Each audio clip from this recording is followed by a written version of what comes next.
हनुमान नगर में हा आपला दवाखाना आज या ठिकाणी चालू झाला आहे।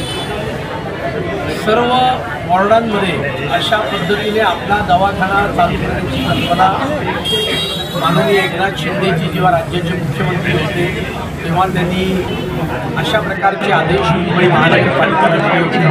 आणि या ठिकाणी केवळ चेकिंग होणार नाही तर रुग्णांना मोफत औषधे मिळतील, ब्लडपासून सर्व गोष्टींचं इन्व्हेस्टिगेशन जे करावं लागतं ते सुद्धा या ठिकाणी देण्याचं काम या ठिकाणी होणार आहे। त्यामुळे आज हनुमाननगरवासियांची सोय या आपल्या दवाखान्यात एकनाथ शिंदेजींचं राज्याचे मुख्यमंत्री माननीय मी याकरता मनापासून आभार मानतो। आणि त्याचबरोबर हनुमान नगरमध्ये या ठिकाणी आपला दवाखाना चालू व्हावा याच्याकरता शंकर भंडारे इथले नगरसेवक यांनी जे प्रयत्न केले त्याच्याबद्दल त्यांनाही मनापासून धन्यवाद देतो। आणि या ठिकाणच्या लोकांना या दवाखान्यामुळे मोठ्या प्रमाणावर फायदा होतो।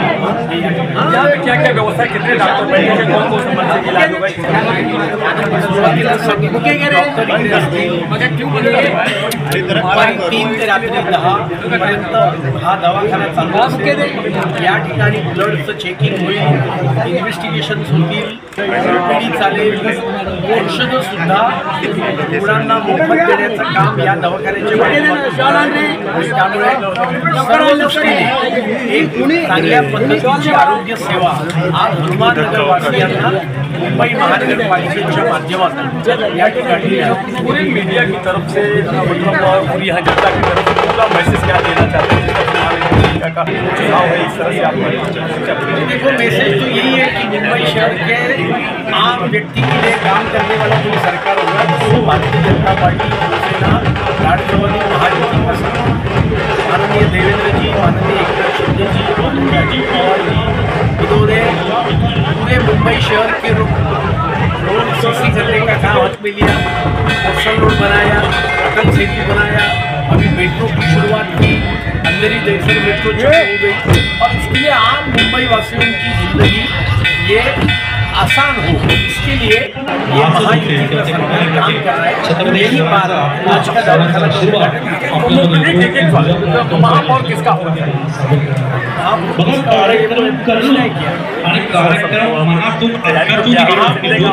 महायुति का होगा।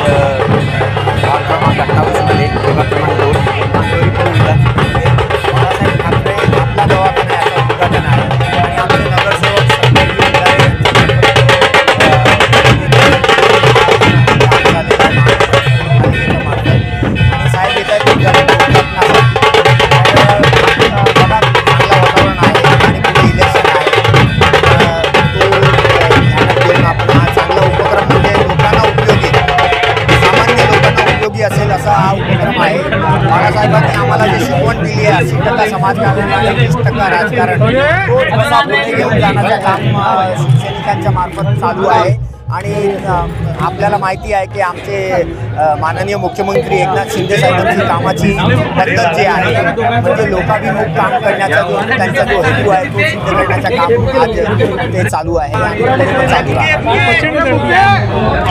राहणारच लोकनेता आहे। आता तुम्हाला एक सांगतो की एकनाथ शिंदे म्हणजे आता एक ब्रँड झाली आहे ती म्हणजे लोकांना मदत करणारा माणूस एक मदतीचा हात म्हणून हा ब्रँड आता भारतासमोर आलेला आहे। महाराष्ट्रात नाही आता भारतात काय झाला तर प्रथम धावणारा कोणी नेता असेल तर माननीय एकनाथ शिंदे साहेब आहेत। काश्मीरला काय झालं तर साहेब तिथे धावतात, केरळमध्ये काय झालं तर साहेब दिसणार नाही, मराठवाड्यात काय झालं तर एकनाथ शिंदे साहेब दिसणार तुम्हाला। म्हणजे हा जो काम करण्याची पद्धत आहे राजनीतीच्या पलीकडे जाऊन काम करणारा जो नेता आहे ते आमचे एकनाथ शिंदे साहेब आहे।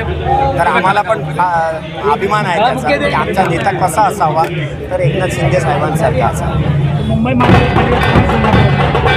महानगरपालिकेमध्ये तुम्हाला संभ्रम करण्याची काय भीतीच नाही आहे। युतीमध्ये इलेक्शन होणार आहे आणि युतीमध्ये जेवढे उमेदवार आहेत ते सगळे निवडून खूप मोठ्या प्रभागामध्ये जे प्रमुख आहेत साहेब बाकी हे सर्व पदाधिकारी आहेत.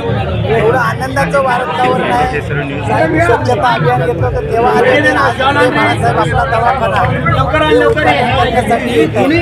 आणि एवढा सुंदर आपला नेता, लाडका भाऊ, बहिणीचा भाऊ, असा सर्वसामान्यामधला नेता, पूर्ण देशाने राज्याने पूर्ण जगाने त्याची दखल घेतली असा नेता आज आपल्याकडे येतोय. आणि सगळे उत्सुक आहे सकाळपासून. महिला एवढ्या बहुसंख्येने सकाळपासून बोलतात या ठिकाणी साहेबांची आतुरतेने वाट बघतायत. साहेबांचा चेहरा बघण्यासाठी साहेबांचे आशीर्वाद घेतात. एवढे कार्यकर्ते, लाडके भाऊ, बहिणी उभे आहेत. आणि साहेबांच्या हस्ते आज बाळासाहेब आपला दवाखाना उद्घाटन होत असताना ते बाळासाहेबांचं स्वप्न साकार करणारे कोण असेल ते माननीय एकनाथ शिंदे साहेब आहे.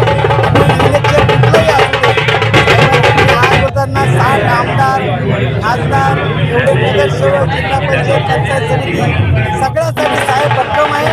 कुठलंही इलेक्शन असू दे, आम्हाला इलेक्शनची जराही भीती नाही. परंतु साहेब आमच्याकडे येत असताना आम्हाला अत्यंत आनंद आहे. नाही, हे फक्त साहेबांची ताकद, लाडका भाऊ आपला येतोय त्याचं स्वागत करण्यासाठी. आम्ही शिवसैनिक तर आहेच आहे. साहेब त्यांचे विचार बघण्यासाठी लोक होतात ना, डोळ्यात तेल टाकून उभे आहेत. किती वाजता साहेब येऊ दे, साहेबांचा आशीर्वाद घेण्यासाठी आणि साहेब आशीर्वाद देण्यासाठी इथे येत आहेत.